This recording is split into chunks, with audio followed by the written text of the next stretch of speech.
Alors bonjour Mélissa, Bonjour Mathias, comment tu vas? je vais très bien, merci et toi. Ça va, ça va. Déjà, présente-toi qui tu es, qu'est-ce que tu fais?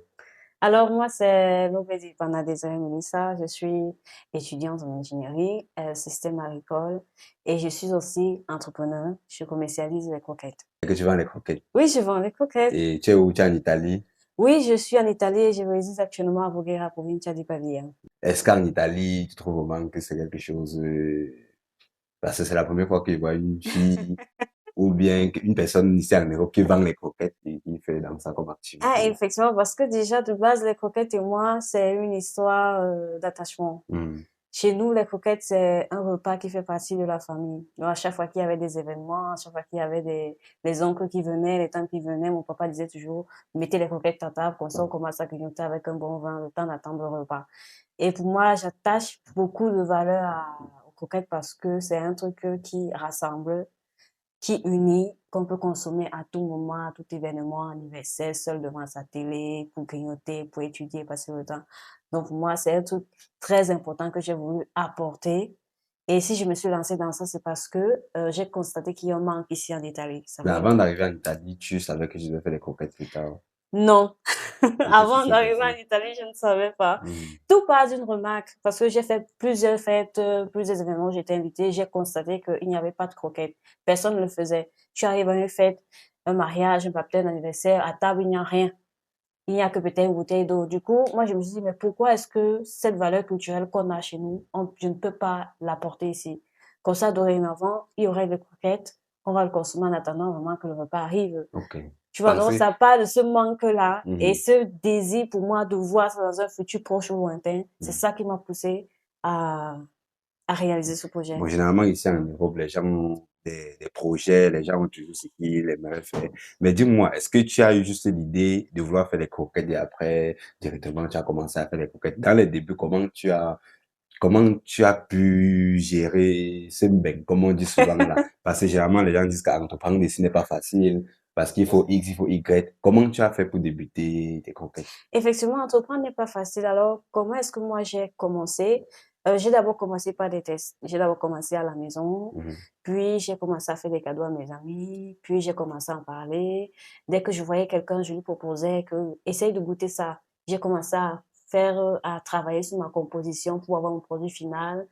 Du coup, c'est au niveau de la distribution, les cadeaux que je faisais, le bouche à bouche, comment c'était, le retour positif que j'avais. C'est Mhm. ça qui m'a encore le plus poussé à me concentrer sur mon projet et à dire, OK, il y a déjà 5, 6 personnes qui m'ont dit, OK, Mélissa, c'est bon, travaille juste sur le packaging et tout, essaye de te lancer. C'est ça qui m'a encore, boum, j'ai dit, OK, je me lance Ok. définitivement et puis on va voir ce que ça va donner. Et il te fallait réunir les fonds pour un capital ou bien tu as commencé petit petit. Oui, les fonds aussi ont été vraiment un problème parce que quand j'ai comptabilisé le truc, il fallait quoi? Le packaging coûte énormément cher. Mhm. On va pas dire les machines, ça coûtait les machines, Mais packaging, le packaging, tickets. ça fonctionne comment? Tu achètes déjà fait ou bien Non, toi, tu as les machines qui pour permettre de faire. j'ai mes machines que Mhm. j'achète. Mhm.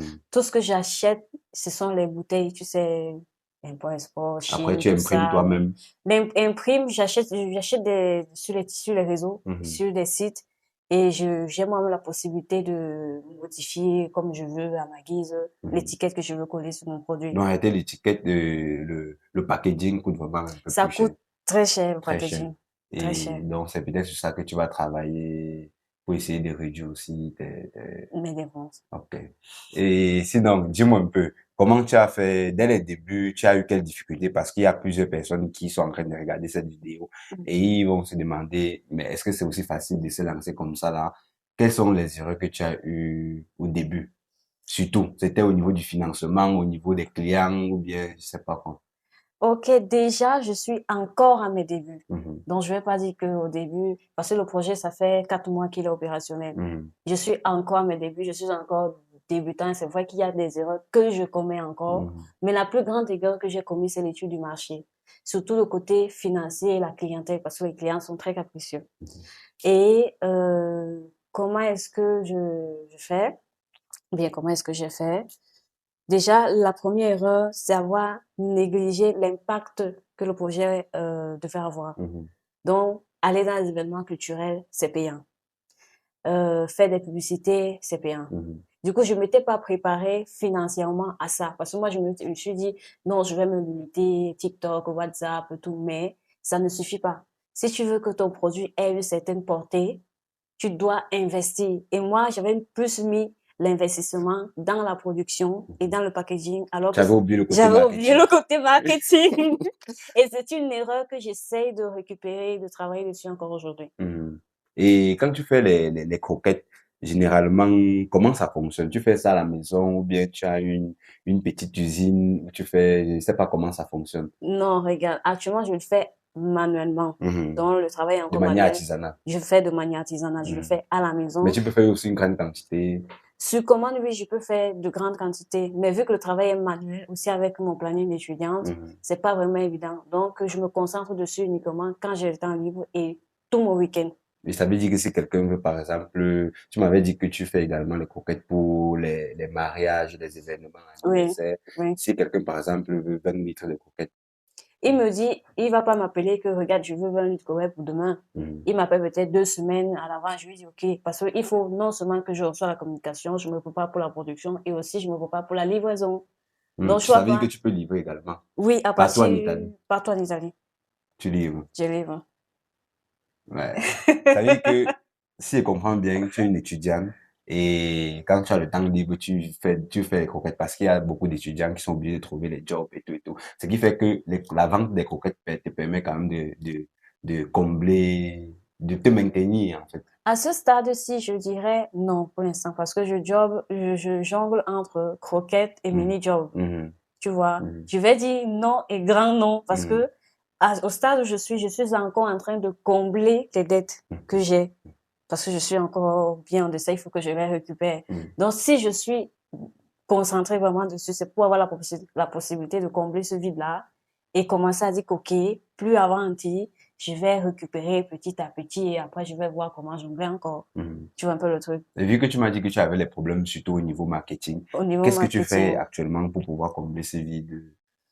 Bon, au niveau marketing, en ce moment, je travaille beaucoup sur la sur la Mhm. communication, au niveau des réseaux sociaux et aussi au niveau C'est que tu as les réseaux du sociaux. style. Oui, j'ai les réseaux sociaux, j'ai Le nom, c'est... TikTok, Instagram, Snapchat, c'est Dédé Rose Coquette. Ok, on va vous Partout. présenter les croquettes de tout à l'heure. Et tu as TikTok, Facebook? Non, Facebook, non. Non. Instagram, Instagram? Snapchat, Snap.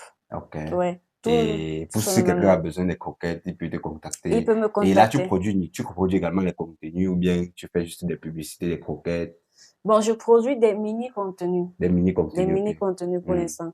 J'ai pas encore ce niveau-là. Du moins, j'essaie de Tu es encore en train de créer. travailler. Ok, ok. Le prodotto ancora grezzo, Ok. quindi j'essaie de crescere piano piano et plus j'avance, plus je comprends certains thèmes, plus Mhm. j'améliore. Actuellement, je suis dans l'amélioration de mes spots publicitaires. Mhm. Si tu as remarqué, avec mes statuts, je fais plus Les fleurs. les flyers, c'est peu brut, Mhm. j'essaie d'améliorer. Donc, plus j'évolue, plus je suis entourée, plus j'écoute des conseils, plus j'améliore mon produit, en fait. Est-ce que tu penses vraiment que, avec le temps, tu es capable après l'école, disons Oui. après l'école, tu seras capable de continuer avec l'aventure des croquettes sans plus faire d'autres mini-jobs? Est-ce que tu penses que sur un temps, disons un an, ça pourra vraiment subvenir à tes besoins sans que tu... Moi, je dirais oui, parce que en tant Ça veut dire que ça a un qu'entrepreneur, potentiel, ça a un potentiel. un grand potentiel.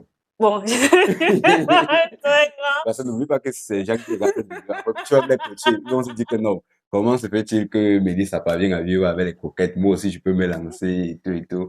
Donc, Bon, c'est... je dirais que je vois le potentiel à Mhm, l'intérieur. Je mhm, n'attends pas que demain je me réveille et puis, boum, mon affaire fait boum, en fait. mhm, En tant qu'entrepreneur, il faut être patient. Il mhm. faut travailler énormément, avoir beaucoup de patience et être, comment dire, aussi solide et penser à long terme.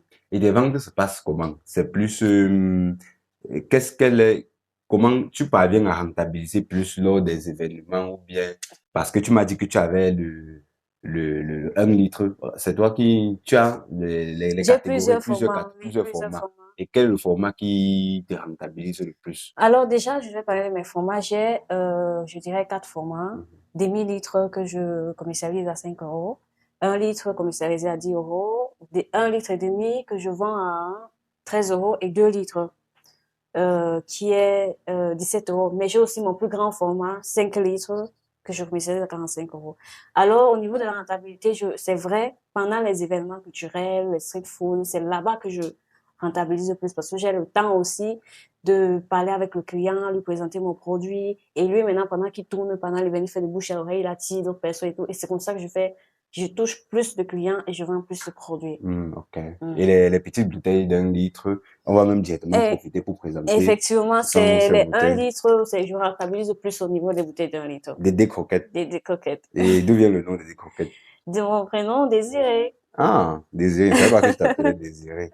Donc, il faut présenter le produit. Pour ceux qui ne savent pas, ça, c'est combien? C'est 1 litre. C'est 1 litre. Ici, nous avons, je fais aussi les croquettes en 2 formes, farine normale et farine intégrale. Et la différence, c'est quoi? Bon, la farine intégrale, ceux qui ont difficulté à digérer le sucre, ceux qui ont un peu de problème avec la farine blanche, donc, il faut aussi, et c'est aussi un truc que chez nous, on n'a pas cultivé. C'est vrai que les croquettes, c'est culturel chez nous. Chez nous, les croquettes, c'est quelque chose de très important. Mais ici, en Europe, il faut devoir adapter le produit à la consommation de tous. Raison pour laquelle j'ai pensé aussi à faire, en farine intégrale. Ok. Ah, c'est super. Moi, je pense que je vais prendre déjà ma boîte ici pour grignoter. Et si tu aimerais peut-être dire quelque chose aux gens qui pensent qu'ils peuvent se lancer dans des activités comme ça, qu'est-ce que tu peux donner comme conseil? Genre, ça peut ne pas être les croquettes, ça peut être les chips, ça peut être n'importe quoi. Qu'est-ce que tu peux donner, dire à ces gens-là? Puisque c'est la première fois que je vois une personne ici en Italie qui fait des petits trucs comme ça. Et c'est vraiment très joli. Quand je regarde la couleur, tout est bien avec le code QR, vraiment, c'est, ouais, tu me dis que tu débutes, mais moi, je pensais que c'était derrière. Il faut penser professionnel parce que ici, on n'est pas au Cameroun. Ton produit doit attirer. Il doit être beau, il doit être visible, il doit être clair, il doit être limpide. Il doit aussi être propre parce Ici, que c'est la carte de visite. c'est ma carte de visite. Ouais. Et le numéro, c'est? C'est mes 2 numéros. Il y a le numéro titulaire et mon numéro personnel. Ok. En tout cas, ça va s'afficher ici dans la vidéo, en bas de la vidéo. Pour ceux qui aimeraient avoir des croquettes, vous contactez tout simplement Mélissa et puis elle va vous servir. Et elle a dit, elle expédie partout en Italie, même hors de l'Italie, c'est possible d'expédier. Non, hors de l'Italie, non. Ouais. Et l'expédition, elle commence à partir de 30 euros. Et l'expédition est payée à celui. Donc, si tu fais peut-être une commission de 30 euros chez moi, c'est toi qui payes l'expédition. Mais ça dépend aussi. Si la personne prend un grand stock, vous pouvez gérer l'expédition ici. Mais... Oui, on peut gérer l'expédition ici. Non, c'est super. Et aussi, pour les gens peut-être qui sont dans les autres villes, tu comptes, je sais pas si tu fais souvent des dépôts à ceux-là.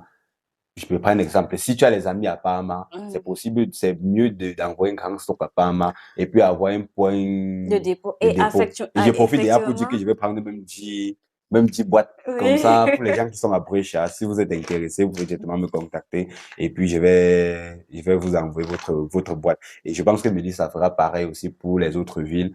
Et effectivement, je suis en pour train ceux de qui regardent la travailler vidéo, dessus. si vous êtes à Parma, vous êtes à Vérone, vous êtes à Padova, contactez Mélissa. Vous dites tout simplement à Mélissa, je vais distribuer tes croquettes et puis vous serez comme un point de... N'hésitez pas à m'encourager. Ok, vraiment. Je serais vraiment ravie. Et pour terminer, comme conseil vraiment à celui qui aimerait se lancer, je dirais, arme-toi de patience et de courage. Et prends la peine d'étudier le marché, étudier ta clientèle, c'est très important. Très important. Très important. Ce qui fait que, d'après ton expérience, c'est mieux de maximiser d'abord sur le marketing que même sur le produit. Oui, le mieux serait de maximiser d'abord sur le marketing parce que c'est aussi une erreur que j'ai fait. C'est vrai que j'ai fait des cadeaux, histoire, parce que j'ai pas dit non, je vais faire les croquettes, non. J'étais en test silencieux. Donc, j'ai dit, bon, je le fais. Et puis maintenant, en fonction du retour que j'aurai, je vais définitivement me lancer, puis je vais en parler. Mais pour que moi, je conseille à quelqu'un qui aimerait se lancer de d'abord parler, faire des flyers et faire des publicités, même si ce sont des publicités mensongères, on va dire. Mais essayer comme ça, puis maintenant, par derrière, lancer vraiment son produit. Moi, je ne maîtrise pas grand-chose sur les croquettes, mais au moins sur le côté marketing, je sais que généralement, il faut toujours investir au moins sur même 60% minimum sur le marketing. On peut même communiquer sur un produit sans que le produit ne soit même là. Sans que le produit ne soit là. On va dire, Mélissa, où sont les croquettes? Tu communiques, il n'y a pas les croquettes. On dit, Mélissa, où sont les croquettes? Chaque jour, tu postes, il n'y a pas les croquettes. Après, tu dis que mes amis, vous voyez vraiment, il y avait les croquettes. Le problème, c'est que les croquettes sont là, c'est bien. Il y a beaucoup de demandes, mais il y a peu de capital pour pouvoir produire pouvoir produire une grande quantité. Et c'est là où les gens qui sont même fans de tes croquettes peuvent directement donner un peu pour pouvoir augmenter ton capital. Donc, généralement, les gens qui commencent par capital, croquettes, ça devient une problématique. Donc, vraiment, j'espère que cette vidéo, non seulement, et qui était à but, genre, pour montrer les croquettes et puis faire un peu la publicité, je pense que les gens ont quand même appris quelque chose qui pourrait aussi les aider. J'espère. Bon, on vous demande pas de lancer, de faire forcément les croquettes comme Mélissa, parce qu'on vous connaît. Mais si vous faites aussi les croquettes, elle est toujours là pour vous accompagner, ça ne pose pas de problème. N'hésitez pas de contacter Mélissa et photo, quoi. Un mot à dire pour terminer la vidéo. Si tu as encore quelque chose à dire. Pour toute occasion, pour tout événement, anniversaire, baptême, même si c'est pour un pique-nique, on est déjà en été, il y a les barbecues, il y a les sorties, mariage, quel que soit l'événement, vous aurez mon numéro qui va s'afficher à l'écran. Vous pouvez me contacter à tout moment. Moi, je suis ouverte 24 heures sur 24. Donc, n'hésitez pas. Le eBay climatisé.